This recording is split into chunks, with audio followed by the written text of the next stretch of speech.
Welcome, welcome. This is especially for all my blacksmith friends, but could be for anyone. I'd like to demonstrate the process by which you make this beautiful Viking jewelry. These are some pieces I've made. This is a long necklace. See, this would be essentially a 4-loop weave, maybe double, triple weave.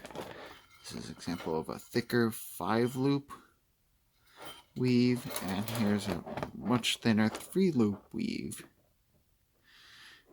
necklace and bracelets.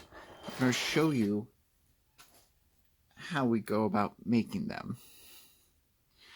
Okay, the first thing we need is a ruler and some the base wire for our loops.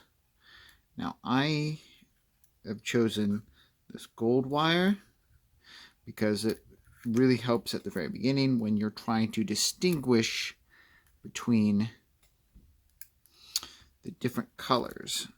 Gotta pull it off, but because when you need to be able to distinguish this wire and the wire that you're actually going to be weaving, and this one is actually 22 thickness instead of the 26, either 20 or 22 thickness instead of the 26 gauge. So this is a little bit thicker, a little bit harder to move. That's going to be helpful for me. And so I'm going to start by, I need about a 3/4 of an inch past, some leeway past the ruler, and I'm going to wrap this around and keep wrapping around. Lost my grip on. Keep. Let's see right here. Wrap it around as many times as I want loops. The number of loops, the number of wraps is going to determine the thickness of my weave. So I'll wrap it around. I'm going to go for 4 loops, which is probably the traditional one. So once I have the number of loops, I'm going to cut it off.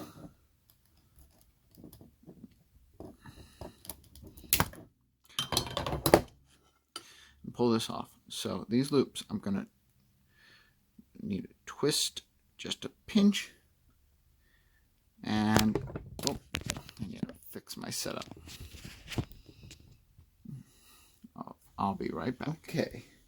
Well, I'm not going to need these very often, but I will need them on occasion. A pair of needle nose pliers. I'm going to twist this around to help keep this in place. I'm going to, of course, wrap this around. I'm wrapping these around, so I got these loops are not going to come undone. And now I'm going to spread this out like a flower pattern. So I have 4 loops about the same size going around.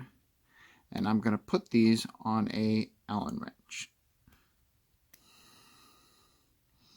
Spread them out as best I can.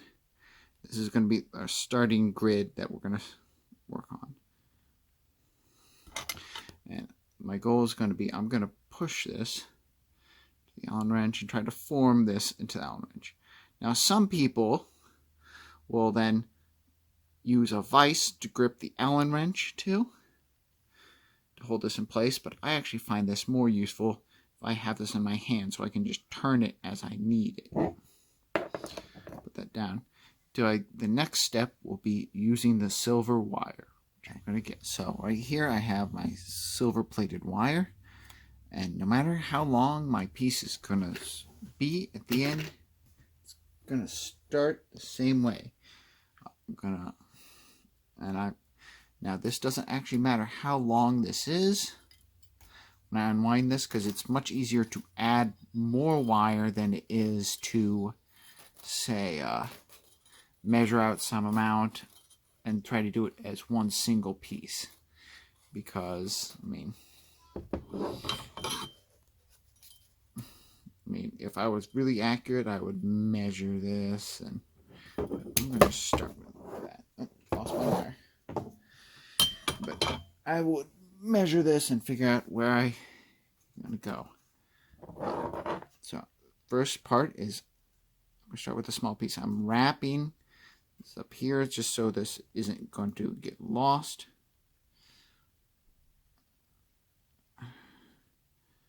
Because that's where, and I'm going to start by looping this around one of our starting points.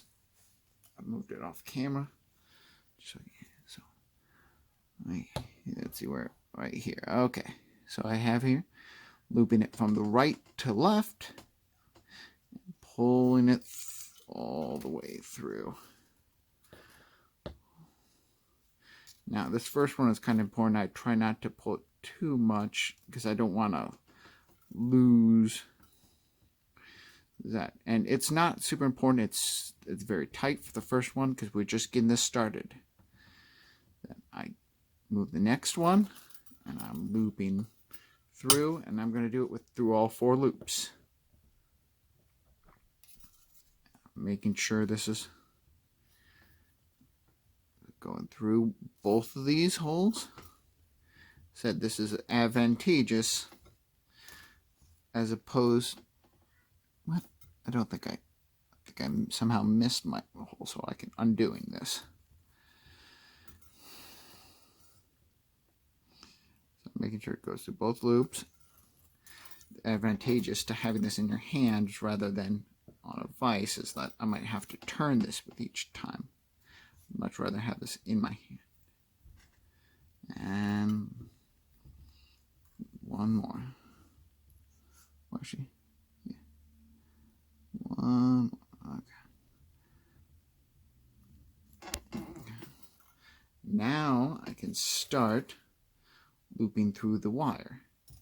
And this is still very loose and easily falls off, so I need to kind of hold this and balance this. But once I keep going, this will get tighter and tighter. So now I'm avoiding the gold, and this is the whole reason why I have the gold, and the stiffness also helps keep this in place. And I'm looping through, see, just around, I'm looping around those 2 of our thin silver wire. Be very careful as you start to see it twist in here. Try to straighten it out, because if you allow this to get into a knot, those become a lot harder to get out. You can pull it tight, but you don't necessarily need to, because you're going to pull it tight later. So I'm going to continue around, make sure it's just around the loop. I'm pulling it through. If you allow this to pull into a tight knot, as I said, they get a twist in there, that can actually cause your wire to break. You pull too tightly. Looping through. Oh, lost my Allen wrench. As I said, it'll get tight on the Allen wrench as we go along, but at first it's going to be very loose. So now there's knitting technique. Once I get through at least once on everything, there's various knitting techniques you can use depending on how stiff you want this necklace to be. So I've already back to the first one. So you can see right here. Now, if I wanted to keep it very thin and flexible, I would just keep knotting like this. This is called a single knit. But what I'm going to do is do a double knit. And there's possible, if I go around one more time, I can do a triple knit. So at this point, instead of looping through here, which would be right under there, I'm going to jump up and loop around the first one again. And go through, and I'm going to keep doing that. And so now, every time I do a knot, I'm doing it from the second knot up instead of the first knot. So you see right here, I'm knotted over both of them. And this is going to lead to a more stable knot as I tighten this. So I'm doing it again. Jumped up 2 knots for my double knot, and I'm doing it again. Third time. I still might occasionally need the pliers to keep this tight or to straighten things out, but for right now, I'm able to do this mostly by hand. That's third. And one more. And we'll be at number 4. We'll back to where we started. Okay, now, at this point, so I have 2 choices. I could go back to this first part, but that would be non-productive. So I'm going to jump down. So I'm 2 knots up right here. 2 knots up. I'm looping through, going around, and I'm going to keep doing this until I run out of wire. But so I'm tightening this reasonably well, but it doesn't need to be perfect. It will pretty itself up as I go. So as you see here, I have, if I did in this one, it would be a single knot, but if I do this one, it's a double knot.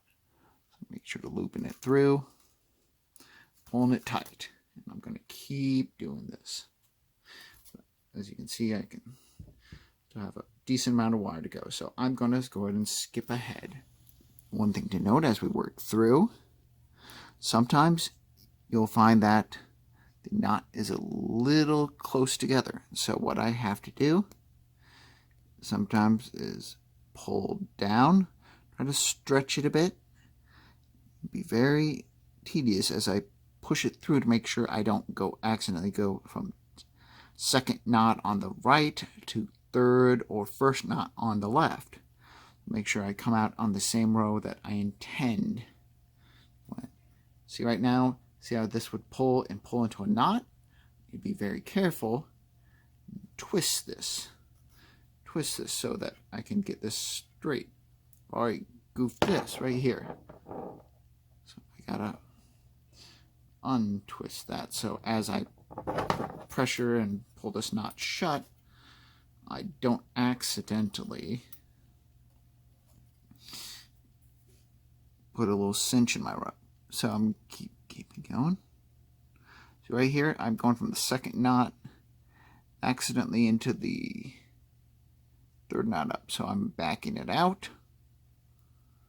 I'm trying to straighten it up as I go in. So I come out at the right spot, the same spot as I should have came in. Already, this is relatively tight on my Allen wrench. Yes, it's still loose enough I can move it up and down, but it's not going to just fall off like it was a few seconds ago. So keeping going. Still got a bit of wire before, oh, see, this is going to go into a knot. So I'm quickly backing it out a bit, just enough so I can untwist it. So it can come in straight. One of the problems though with holding the Allen wrench in your hand is you have to make sure the knot doesn't get looped around backwards, or else it's not going to come out right. Make sure it's doesn't get caught on the foot of my Allen wrench. I'll be back when I get to the end of this wire. As you get to the very end of the wire, enough for one more loop. So I'll push this through.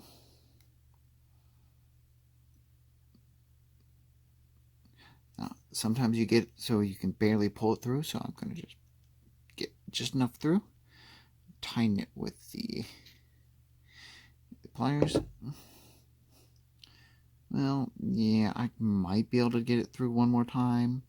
It's going to be really tedious. But you got to get this through. This one, where I start the bend. I can get this just to poke a pinch up. Just a pinch. I just need this.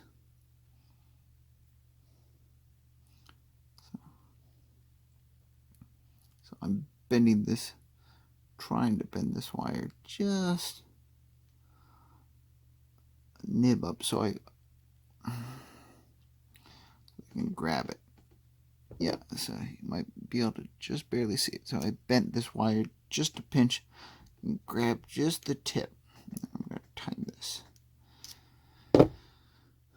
Wrap this around, and I'm going to cut off the excess. That's the end of my first wire. Maybe a little bit more. So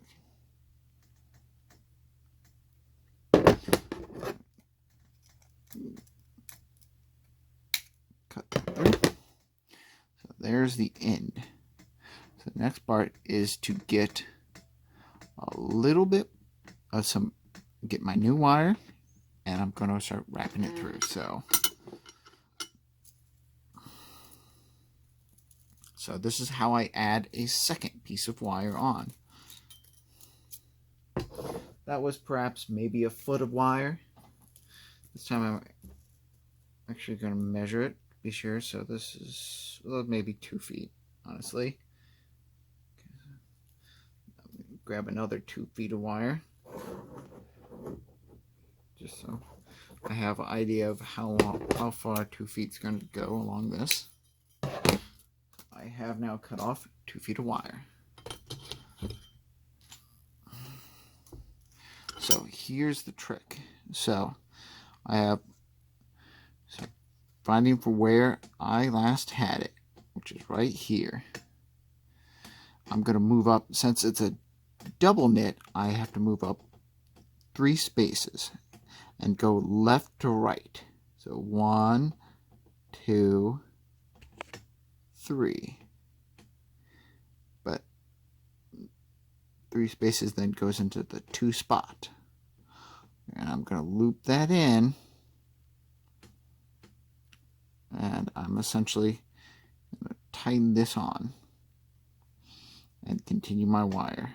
So I'm just, say, double knotting it essentially at the spot I was just at. So I'm essentially putting it at the exact same spot it is. That spot's going to be a little thicker, but not by much. And it, as we work our way through, is it beautiful? No. Not right away, but as we stretch the wire, you won't really be able to tell where I added this wire. So I'm holding this in place for the first one, and as I work my way around, I mean, the first one it could be very loose on, but as I work my way around, it's going to actually get relatively tight, and it's no longer going to come free. Actually, the first starting point might have been 3 feet. Yeah. Let's see. So it's 2 loops. There's 3 loops.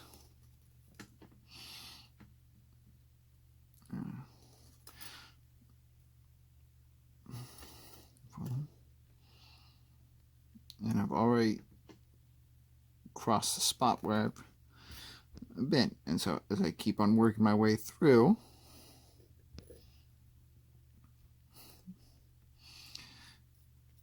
it'll be like you have nothing to worry about.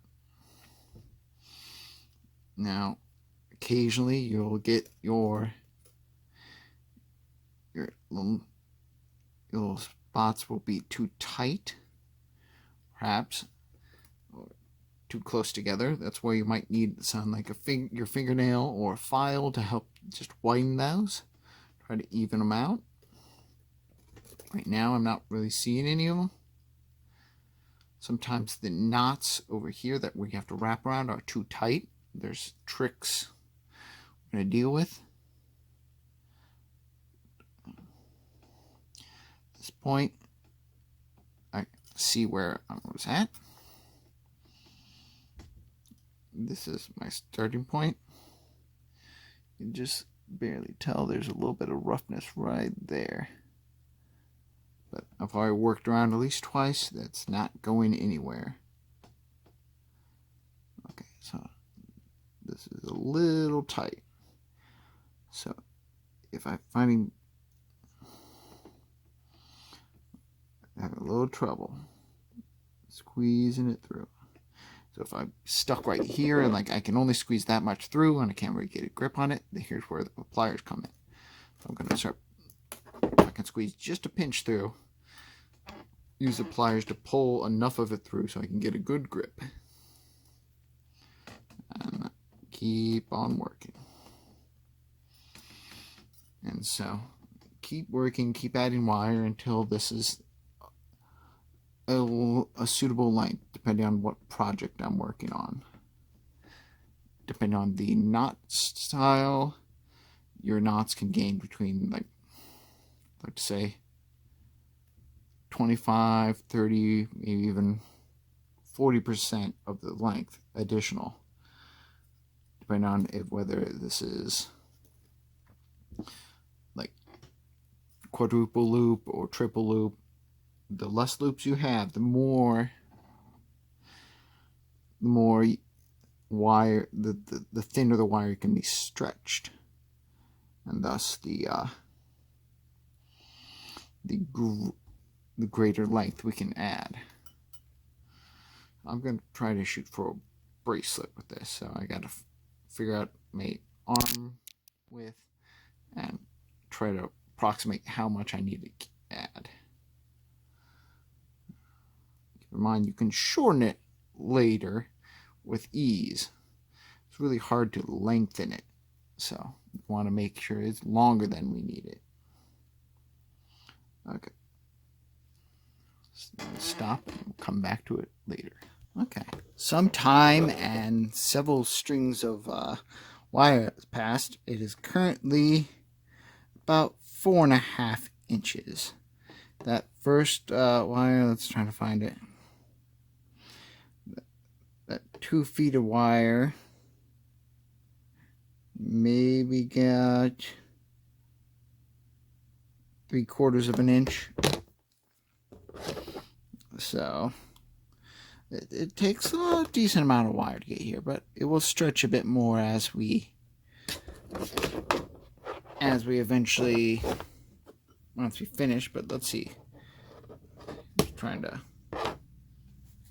trying to see how my wrist, I probably at least need maybe about 8 inches. So real quick, remember again, we're at maybe 4.25 inches, and we're gonna maybe get 25% added on to that once we stretch it. So we still need to get to maybe 6.5, maybe 7 before we can probably stop that. Okay, I'm about ready to finish this piece. I've been working on it diligently, and this is what I have so far. Right now, it doesn't look like much. Measuring it from there, it's about 6.25 of an inch. That's where I'm going to start with. So I'm going to need to fold this in, make this a little bit more narrow. But here's where I get into some tools that it's very crucial.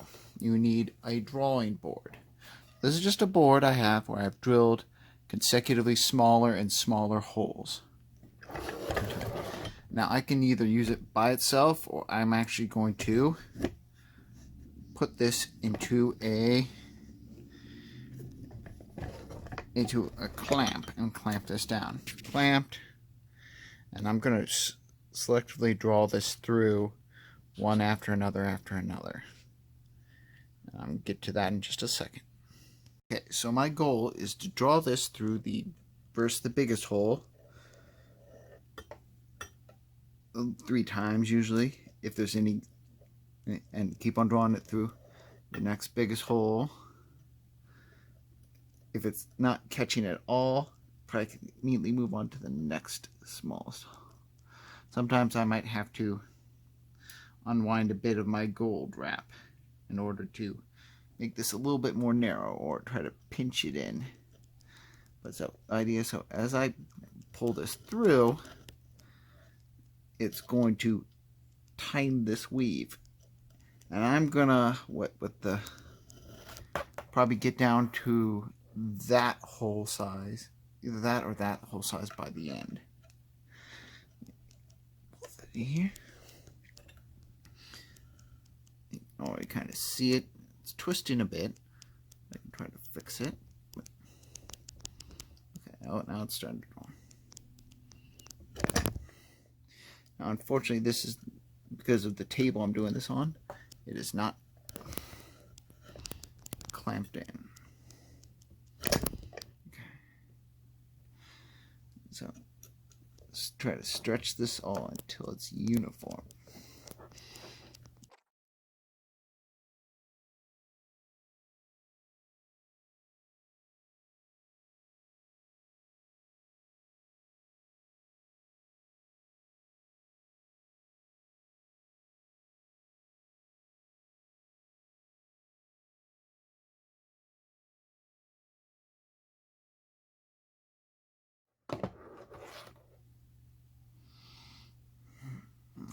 Do this.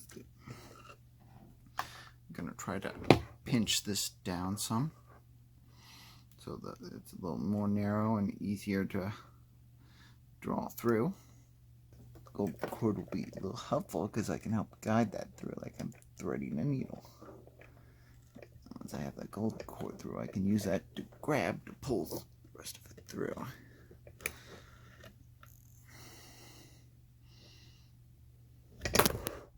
So if I was stopping now, I'd have a really hideous necklace where it's like some of it's loose, some of it's tight. And so now, go through the next smallest hole. Ooh.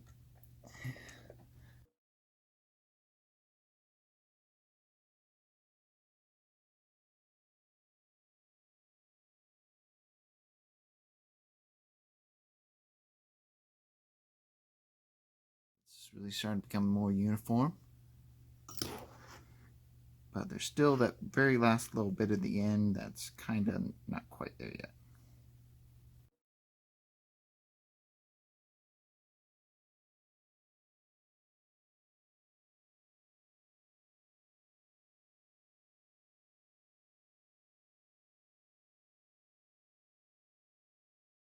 I might even try to go to the next one down. But when your gold wire won't pull through, then you definitely know you're done. So, let's see. If this won't even go through, then we are definitely done. But tight squeeze. But I might just be able to get that through. So, try to tighten my wire. Pinch it so.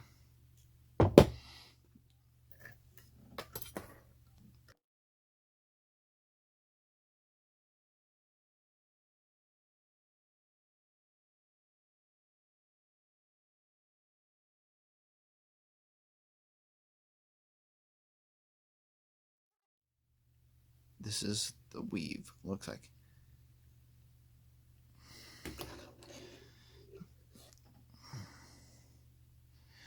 I'll run it through one, maybe two more times, and then the last step is to finish. So I've fully stretched this, and this is actually much longer than I originally intended. So I have some room to work if I really wanted to. I started with 6 1/4, and it's now just shy of just over 11.5 inches. So meaning first I'm going to cut this off from where this is attached to the gold thing.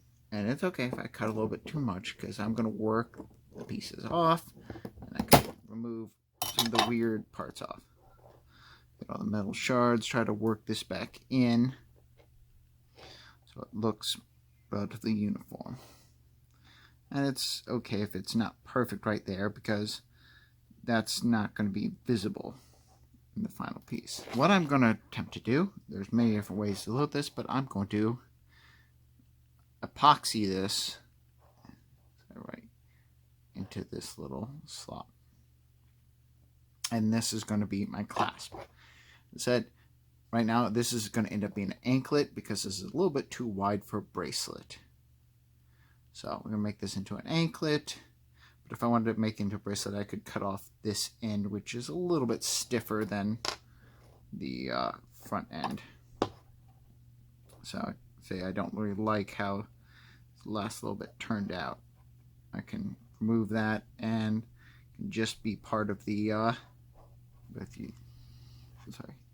little slinky, and this part's a little stiff. So I could cut this part off and make it a little bit shorter. And just like, oh, it's some wasted time. But, okay. Now, it will take a little time to do the epoxy, so I'm going to show quickly and put the ends onto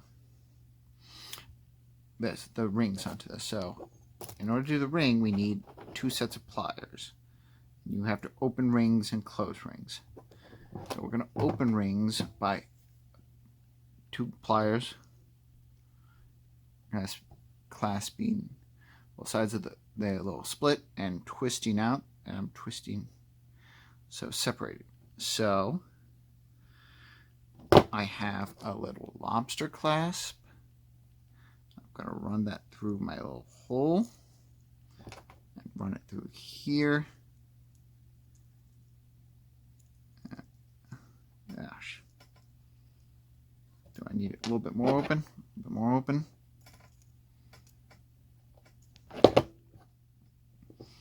So, now I'm gonna, when I close it back, I'm gonna over twist while I push forward. So I'm trying to get this to work out some of the stress of the metal until it's. Ooh, my ring's maybe not perfect.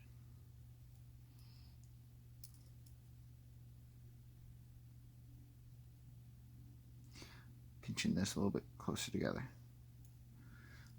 And now I have my lobster clasp hooked onto that side. The other side, I just need a ring. I'm going to actually do a small ring and a big ring. Advantage of the big ring. Well, I'll just do the small ring with the big ring. Is that gives it a little bit more room to rotate. So the big ring, I'm going to just close it entirely. So I'm squeezing back and forth as I kind of move it together. I want to get as close as I can. Try not to get any stress on the metal. Now I have a little ring.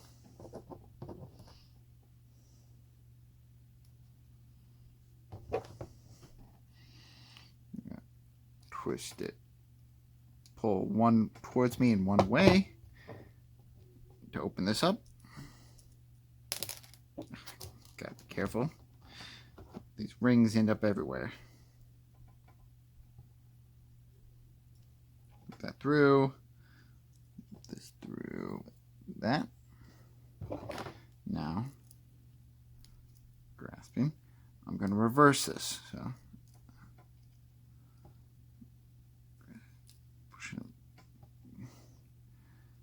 moving a little bit over and back. So that is close. Maybe string that up a little bit. I want my ring to be semi. I wanted a good degree of roundness. Okay. Next step is the epoxy. So I have a little baseboard that I'm going to take a little bit of the epoxy with the hardener, squirt a little bit onto one spot, squirt a little bit on the other, mix them together, and then make sure to dip the ends of this in there real well, make sure it's well coated, and put that in there to hold and let it dry. I think it's like 6 hours or more. So work on that in just a second. I'm gonna mix the two portions together. Make sure it's trying to mix this real well. If I'm not, it's not gonna hold very well.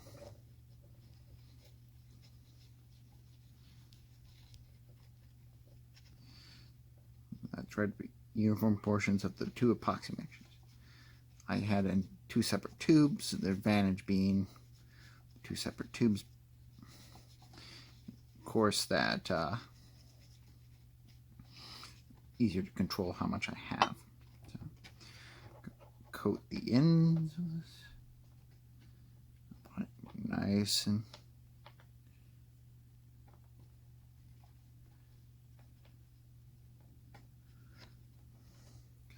once I put this in there, it's got to bind the wire to the cap.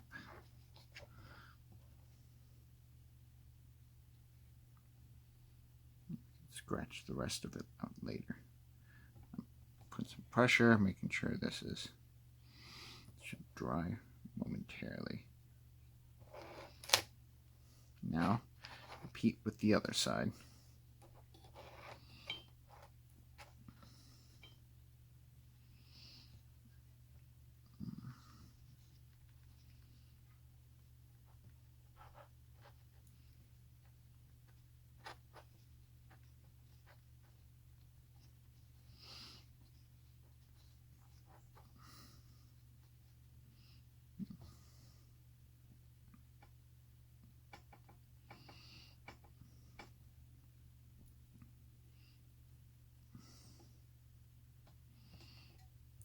It doesn't seem to be working. Let's wipe some of this off.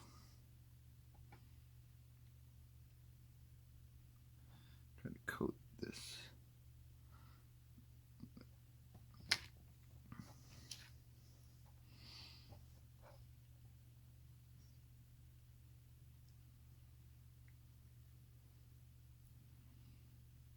Put some pressure, and now I just want to let this dry. Probably quickly, I should try to scrape some of this extra off.